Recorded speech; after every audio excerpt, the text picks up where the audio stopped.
자, 오늘은요, 정치와 법의 마지막 주제죠. 국제정치와 법이라는 내용을 가지고 정리를 좀 하도록 하겠습니다.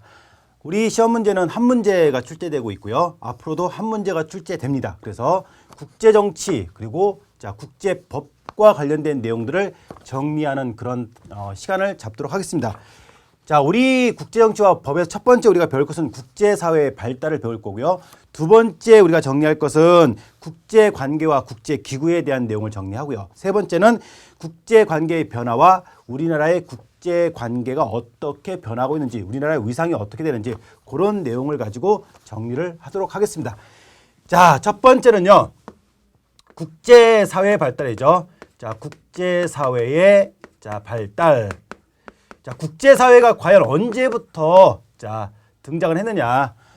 국제사회의 첫 출발이라고 할 수 있는 것이 바로 주권국가의 실현부터 정리해야 되겠죠. 주권국가의 실현. 국제사회의 발달은요. 개별 국가가 주권국가로서의 역할이 실현되는 그 시기부터 국제사회가 발전되는데요. 자, 이 주권국가의 실현은요. 이 베스트팔렌 조약 이후에 주권국가가 국제사회에 전면적으로 등장했다라고 이렇게 여러분들이 정리를 하시면 되겠습니다. 자, 독립된 주권을 갖고 있는 국가가 국제사회에 핵심 단위로 등장했던 조약이 이 베스트팔렌 조약입니다. 그래서 이 베스트팔렌 조약 이후에 주권국가, 독립국가가 실현되었다. 개별 국가의 주체로서의 역할이 실현되었다. 이렇게 정리를 하시면 되겠습니다. 베스트팔렌 조약은요. 독일에서 종교개혁 이후에 그 독일의 30년 전쟁이라는 국교와 신교 간의 종교적 갈등이 발생합니다. 그 안에서 제후국, 국교를 지지하는 제후국과 신교를 지지하는 제후국 사이의 갈등이 증폭돼 있고 내전이 발생합니다. 무려 30년 동안 전체 독일의 인구의 한 3분의 1이 희생되었던 종교전쟁이 바로 30년 전쟁인데요. 이 종교전쟁을 끝내기 위해서 주변에 그 국교를 지지했던 국가, 신교를 지지했던 국가의 주인들이 모여서 종교전쟁을 끝내자라고 합의를 했던 조약이 바로 베스트팔렌 조약, 즉 종교의 자유를 인정했던 조약이 베스트팔렌 조약인데요. 이것이 바로 개별 국가가 등장했던 최초의 조약이라고 이렇게 여러분들이 생각을 하시면 되겠습니다. 자, 두 번째는요. 두 번째는 제국주의 국가의 실현이죠. 제국주의 국가. 국제사회의 제국주의 국가는 급속한 산업화 이후에 유럽에 있는 제국주의 국가들이 원료를 값싸게 공급받고 자기의 상품을 값비싸게 팔 목적으로 아프리카나 아시아나 라틴 아메리카에 있는 국가들을 식민 지배했던 그런 국가를 우리가 제국주의의 실현이라고 볼 수 있는데요. 이게 바로 유럽의 근대 국가 실현에 큰 영향을 주었던 것이고요. 제3세계를 할 수 있는 아시아, 아프리카 국가들은 식민 지배를 받게 되었던 것이 제국주의 실현이고요. 자, 그리고 제1차 세계대전이 발생을 하죠. 제1차 세계대전 이후에 국제사회의 전쟁에 대한 참화를 막기 위해서 바로 국제연맹이라는 국제기구를 창설하기 시작하죠. 1차 세계대전은 어떻게 보면 유럽의 전쟁입니다. 유럽의 전쟁으로서 엄청나게 많은 희생을 당했던 전쟁 이후에 우리 전쟁을 하지 말고 평화적으로 국제 질서를 이끌어 가자라고 만든 것이 바로 국제연맹이죠. 하지만 국제연맹을 창설했지만은 강대국인 미국 같은 나라들은 참여를 하지 않게 됨으로써 흐지부지 되었던 것이 국제연맹이고요. 자, 그리고 제2차 세계대전이 발생하죠. 2차 세계대전 이후에 1차 세계대전보다 더 혹독한 전쟁의 공포로서 참화로서 국가 질서에 엄청난 화를 가져오게 되죠. 1차 세계대전의 유럽전쟁이라고 본다면 2차 세계대전은 전 세계의 대전이죠. 그 이후에 전쟁의 참사, 전쟁에 대한 피해 이런 것들을 막기 위해서 국제 질서를 이끌어가기 위한 새로운 국제기구가 등장하죠. 그게 바로 국제연합, UN이 창설이 되기 시작합니다. 그래서 유엔이 창설된 이후에 국제 질서를 지금까지 이끌어가는 그런 역할이 바로 국제연합이 하고 있죠. 2차 세계대전 같은 경우는 전체주의 국가라 할 수 있는 독일, 이탈리아, 일본의 나라들이 바로 전쟁을 일으킨 주 범위되었고요. 그 이후에 그 2차 세계대전을 종료한 이후에 많은 신생 국가들도 독립을 하게 됩니다. 우리 2차 세계대전 이후에 독립했던 신생 국가를 우리가 제3세계 혹은 비동맹 국가라고 할 수 있는 그런 국가들이 등장하고 그런 국가들도 역시 국제연합이라는 기구를 통해서 참여를 하기 시작을 하죠. 그래서 오늘날의 중요한 역할은 이 국제연합이 하는 역할이 또 중요한 우리가 배워야 될 내용이 되겠습니다. 우리 요약서에 30년 전쟁부터 시작해서 오늘날 국제 질서에 대한 내용까지 쭉 정리가 됐는데요. 그 내용은 바로 다음에 바로 설명을 드릴 예정입니다. 그래서 요 정도에 있는 내용 기억하시고요. 중요한 건 베스트 팔렌 조약하고요. 국제연합의 특징을 여러분들이 잘 기억을 해 주시면 되겠습니다. 두 번째는요. 국제사회의 성격과 특성이죠. 특성입니다. 아무래도 국제사회의 성격은 국제사회는 국가와 국가의 계약이죠. 개인과 개인의 계약이 이루어지는 국내 정치와는 큰 차이를 가지고 있고요. 두 번째는 무정부성입니다. 정부가 국제사회에서 분쟁이 발생했을 경우에 그것을 강제적으로 조정할 수 있는 정부가 없다는 거죠. 무정부성이 갖고 있고요. 세 번째는 규범의 부재입니다. 규범이라는 자체는 국제사회를 이끌어갈 수 있는 국제법, 국제룰이라는 것을 만들었음에도 불구하고 강대국의 이해관계에 따라서 그런 규범 자체가 제대로 지켜지지 않은 규범의 부재의 성격을 갖고 있습니다. 또 하나는 자국의 이익을 추구하는 것이 국제사회의 가장 큰 성격이죠. 아무래도 자신의 이익이 되면 도와주고 자신의 이익이 되지 않으면 도와주지 않는 그러한 현실적 입장을 반영하는 것이 국제사회의 성격이라고 볼 수 있겠습니다. 중요한 건 우리가 이 국제사회를 규정하는 이론이 두 가지가 있어요. 하나는 현실주의 입장이 있고요. 현실주의. 그리고 이상주의의 입장이 있습니다. 우리 요약서는 안 나왔는데요. 여러분들 이것도 같이 기억을 하고 계셔야 돼요. 현실주의 입장은요. 원래 인간의 본성이 악하잖아요. 그렇죠? 홉스가 원래 인간의 본성은 악하다고 했습니다. 만인의 투장 상태라 했죠. 자연 상태를 내버려 두면. 그러면 그렇게 악한 행위를 할 수 있는 인간, 이기적인 본성을 갖고 있는 인간이 모인 단체가 국가 아니에요? 그러면 국가도 역시 이기적일 수밖에 없다는 거죠. 그래서 이 현실주의는 원래 인간의 본성이 자기의 이기심과 투쟁심을 갖고 있는 것이 인간이기 때문에 그것에 묻어있는 국가도 이기적이고 투쟁심을 갖고 있는 것이 국가다. 그래서 현실주의 입장은 그렇기 때문에 국가들은 자신의 이익을 최우선적으로 반영하고 그 이익을 지키기 위한 논리로서 국제사회가 이끌어진다는 것이 현실주의입니다. 그러면 국가가 양육강식 자연상태에 내버려 두면 인간의 본성이 악하기 때문에 결국은 혼란할 수밖에 없는 거죠. 국제사회도 마찬가지라는 겁니다. 그러면 그런 혼란기에 다른 나라로부터 먹히지 않으려면 어떻게 하죠? 그렇죠. 힘이 필요한 거죠. 힘의 논리자가 중요하더라. 국제사회는 대화와 협력 이런 것이 아니고요. 힘의 논리가 국제사회를 이끌어가는데 가장 중요하더라. 군사력이겠죠. 군사력이요. 힘의 논리를 강조하는 것이 바로 현실주의자의 입장이라고 볼 수 있겠습니다. 왜? 국가는 이기적이기 때문에.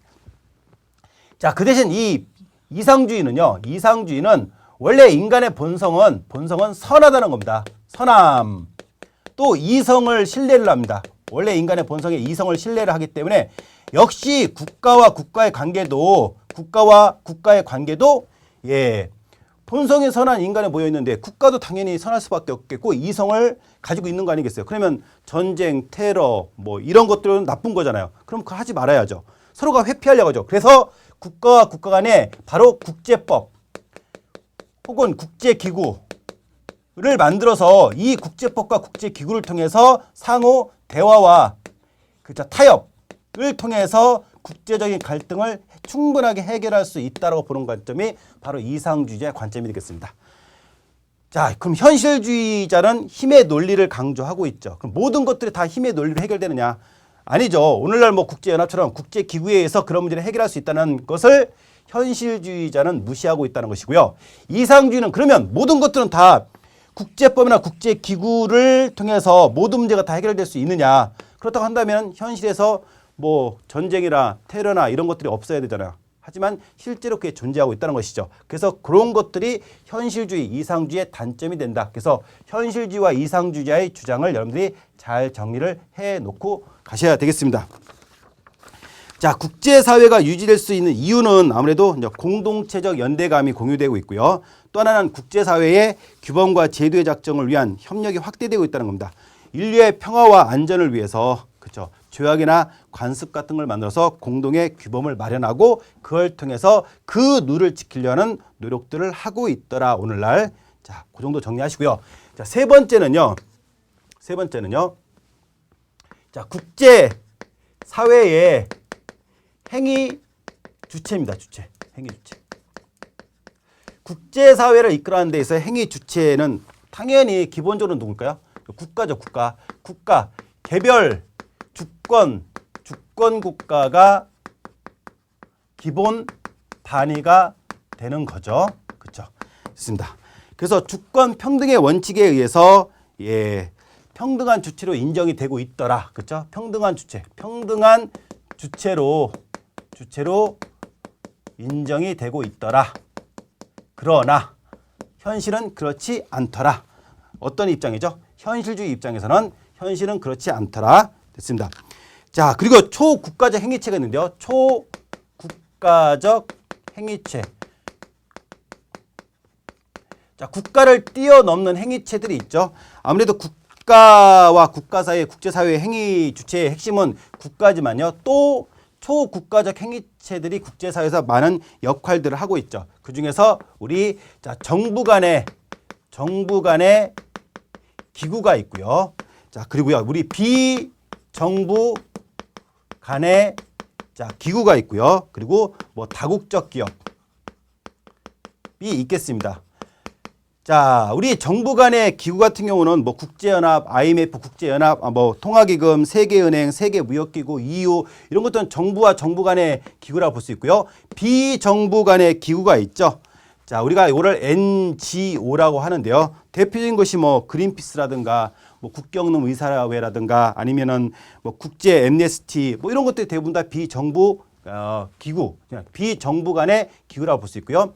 요즘에 중요한 또 다국적 기업도 초국가적 행위체로 중요한 역할을 하고 있더라는 것은 자, 여러분들 기억을 잘 해 주셔야 되겠습니다.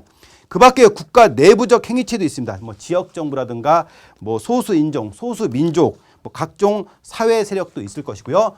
또 자, 국제 사회에서 중요한 역할을 하는 사람들 중에 그렇죠. 국가를 이끌어가는 지도자들 혹은 뭐 국제연합의 사무총장들 이런 사람들이 개인적으로 국제사회에 많은 영향력을 행사하고 있더라. 기억을 해 주시면 되겠습니다. 그래서 자, 국제사회 행위 주체는 국가가 행위 주체이더라. 그 밖에도 초국가적 행위 주체가 있는데 뭐 정부와 정부 간의 기구도 있고요. 우리가 GO 그렇죠. 비정부 기구도 있고요. 다국적 기업도 있더라 했습니다.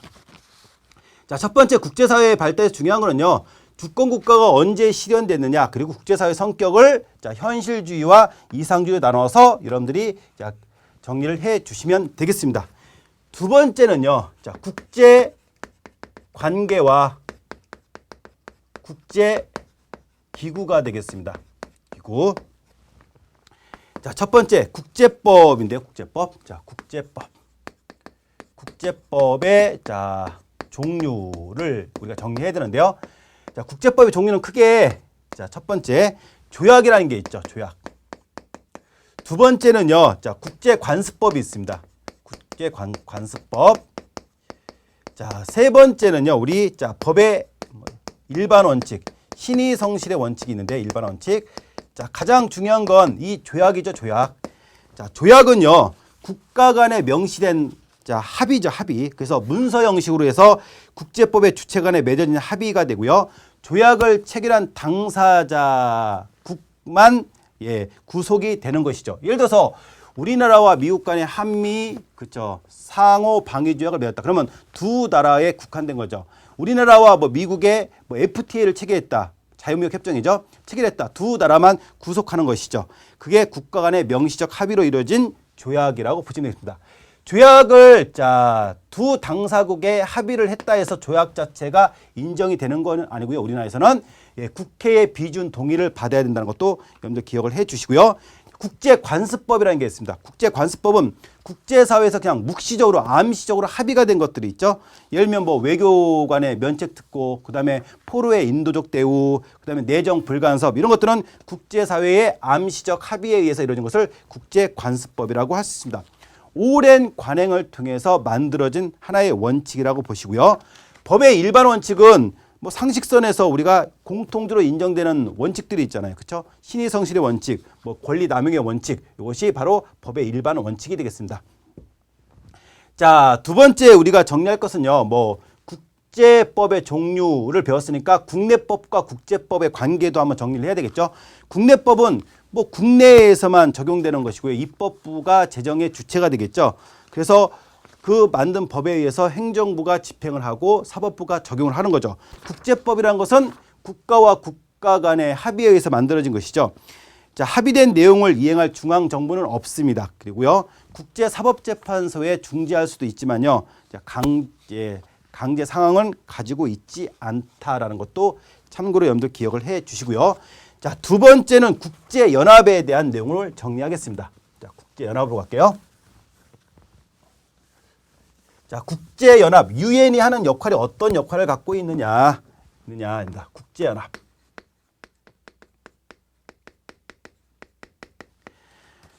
당연히 2차 세계대전 이후에 이제 평화를 유지하고, 그렇죠? 다양한 영역에서 국가 간의 우호와 협력을 증진하기 위해서 만든 것이 바로 국제연합이 되겠죠. 국제연합은 총회가 있습니다. 그렇죠? 총회. 그렇죠? 전 회원국들이 참여하는 것이죠. 모든 회원국들이 참여해서 최고의 의결 기구가 바로 총회가 되고요. 각 국가는 1인, 한 국가죠. 한 국가 한 표를 표결로 실시할 수 있고요. 안전보장 이사회에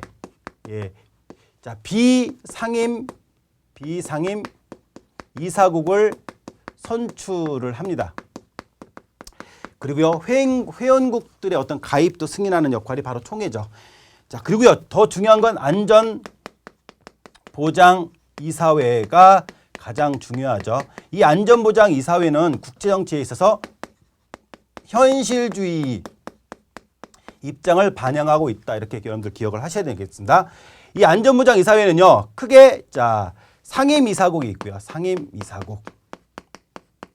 그리고 비상임 이사국이 있습니다.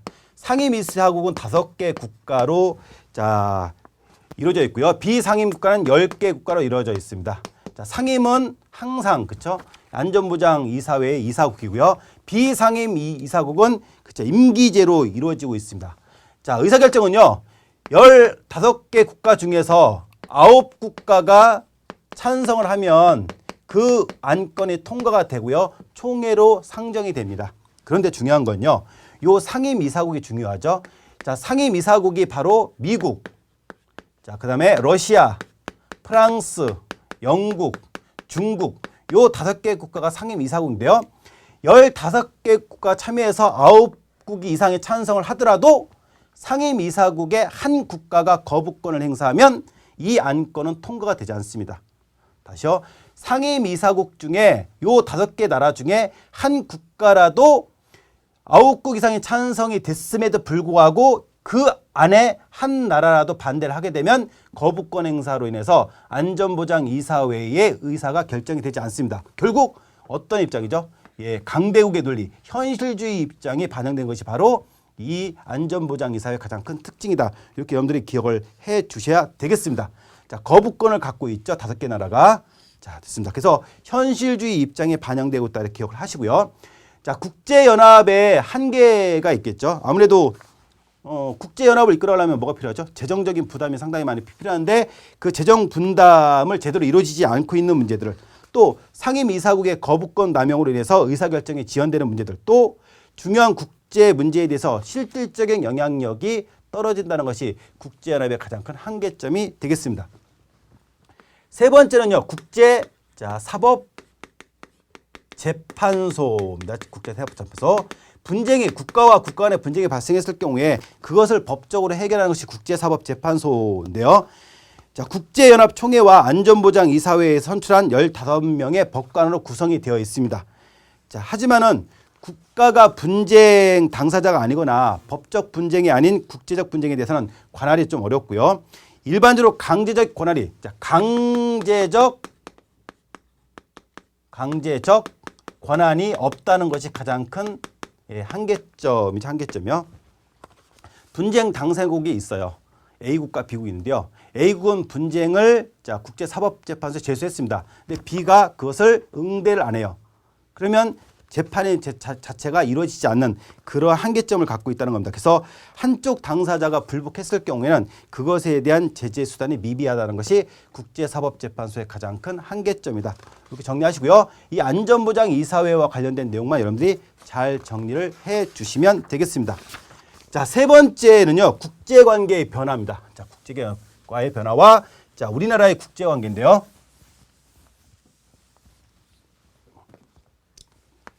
자, 국제사회의 변화입니다. 변화. 자, 그리고 우리나라의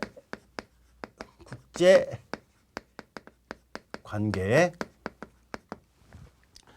자, 우리가 첫 번째 냉전체제부터 정리를 해볼까요? 냉전체제. 제2차 세계대전이 끝난 다음에, 그쵸? 이데올로기의 대립 시대죠. 이데올로기. 의 대립. 자, 자유진영의 미국과, 그쵸, 공산진영의 소련 간의 이데올로기의 대립 시대가 바로 이 냉전 체제가 되죠. 그래서 가장 이 냉전 체제를 상징하는 것이 미국의 트루먼 대통령의 선언, 그쵸? 이걸 우리가 트루먼 독트린이라고 합니다. 독트린. 자, 이 트루먼 독트린이 바로 냉전 체제를 시작하는 그런 선언이라고 여러분들이 기억을 해 주시면 되겠습니다. 자, 트루먼 이렇게요. 미국은 그 트루먼 독트린 이후에 마셜 플랜 북대서양 조약 기구를 출범을 시키게 되는데요. 2차 세계대전이 끝나고요. 특히 동부 유럽이 소련의 위성국가화 되기 시작하죠. 그리고 서부 유럽을 위협하게 되면서 미국이 바로 서부 유럽, 북서부 유럽을 도와주기 위해서 나토, NATO라는 북대서양 조약 기구를 결성을 하고요. 그리고 마셜 플랜이라고 해서 미국이 서부 유럽을 경제적으로 부흥하기 위한 그러한 계획이 바로 마셜 플랜이 되겠습니다. 소련은요, 그거에 대항하기 위해서 코메콘이라는 사회주의 국가들의 경제적인 협정이죠. 소련의 지원하에서, 그리고 바르샤바 조약기구라는 쉽게 말하면 소련을 중심으로 한 동유럽 국가들의 군사 동맹이죠. 조약기구를 창설하게 되죠. 그래서 코메콘, 바르샤바 조약기구, 나토, 마셜 플랜 를 통해서 서로 유럽에서, 그쵸, 바로 양극, 냉전 체제가 등장을 하게 되죠. 트루먼 독트린은 공산 진영의 침략을 받는 국가들의 국가가, 그러니까 미국이라는 국가가 적극적으로 개입해서 그 침략을 막겠다라고 선언한 것을 트루먼 독트린이라고 합니다. 그래서 그리스에서 공산화를 막기 위해서 미국이 적극적으로 개입하게 되죠. 그걸 일반적으로 트루먼 독트린이라고 하고요. 두 번째는 다극 체제로 가죠. 다극 체제.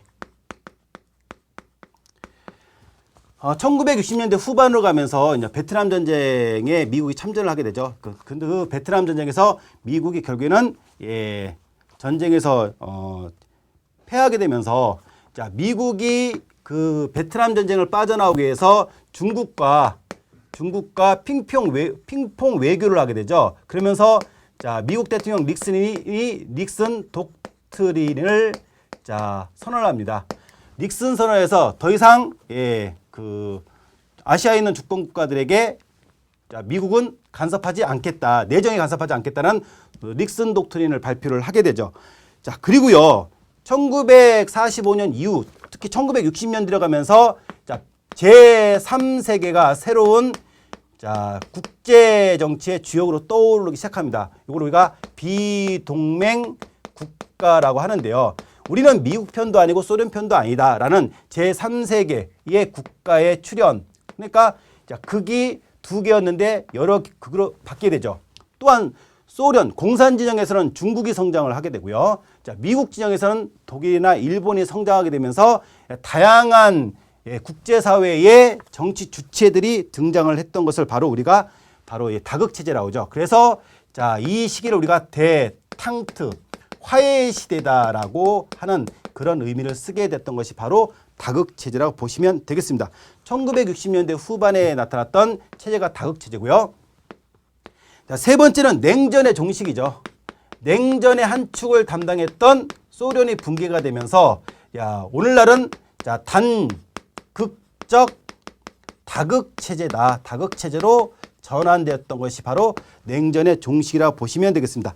단극적 다극이라는 것은요. 군사적으로는 미국이 우월하죠. 하지만 정치, 외교 그리고 자, 경제적으로는 다극 형태를 띠고 있는 것이 오늘날 자, 국제사회의 가장 큰 특징을 나타내는 말입니다. 뭐 냉전의 종식 80년대 그다음에 90년대 동서독일 토결하고 91년도에 자, 소련은 공산당을 해체하면서 냉전 체제가 종결되었더라. 냉전 종식 기억하시고요. 그러면 요 시가 바로 뭐죠? 그죠? 탈냉전 혹은 이데올로기의 종말. 그래서 탈이데올로기다라는 말을 이렇게 쓰게 됩니다. 자, 그래서 탈냉전 시대의 국제사회의 변화를 보시면요. 단극 체제와 다극 체제가 공존되고 있고요. 군사, 경제, 환경적인 측면에서 상호 의존성이 증대되고 있고요. 국제교육의 역할이 상당히 증대되고 있죠. 하지만은 지역적인 분쟁이라든가 뭐 인종 갈등, 그다음에 민족 간의 갈등, 종교 간의 갈등은 확산되고 있습니다. 오늘날 냉전 종식 이후에 가장 중요한 국제 질서는요. 어떤 원리가 가장 중요하죠? 그렇죠. 경제를 최우선으로 하는 질서가 오늘날 국제사회를 이끌어가고 있다라고 여러분들이 기억을 해 주시면 되겠습니다. 그래서 세계화도 등장하고 이거 지역 블록화 우리가 배웠던 뭐 유럽 중심 국가들의 모임, 아시아 국가들의 모임, 혹은 뭐 아메리카 국가들의 모임 이런 블록화 현상들이 등장하는 것이 오늘날 자, 국제사회의 가장 큰 특징이다라는 것을 여러분들이 정리를 해 주시면 되겠습니다. 자, 두 번째 지구촌 문제. 자, 지구촌 문제. 지구촌 문제의 특징은 뭐 평화 안보, 인권, 환경, 빈곤의 여러 가지 사례들이 있는데요. 이것은 여러분들이 쭉 읽어보시면 다 아시는 내용들이기 때문에 넘어가도록 하고요. 자, 우리나라의 자, 국제 관계와 관련된 내용도 여러분들이 정리를 하셔야 되는데요. 참고로 우리나라 국제 관계는 자, 이 국제 사회의 특징에 맞춰서 여러분들이 정리를 해 나가시면 되겠습니다.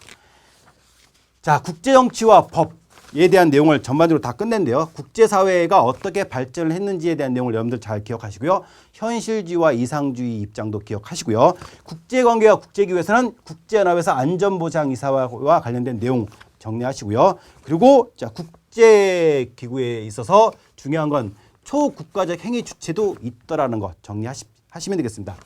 자, 국제사회의 변화는요. 냉전, 다극, 냉전의 종식에 관련된 성격들을 여러분들 잘 정리를 하시면 국제정치와 법에 대한 내용은 아마 확실하게 문제를 다 풀 수 있을 거라고 생각이 됩니다. 고생 많이 하셨고요. 감사합니다.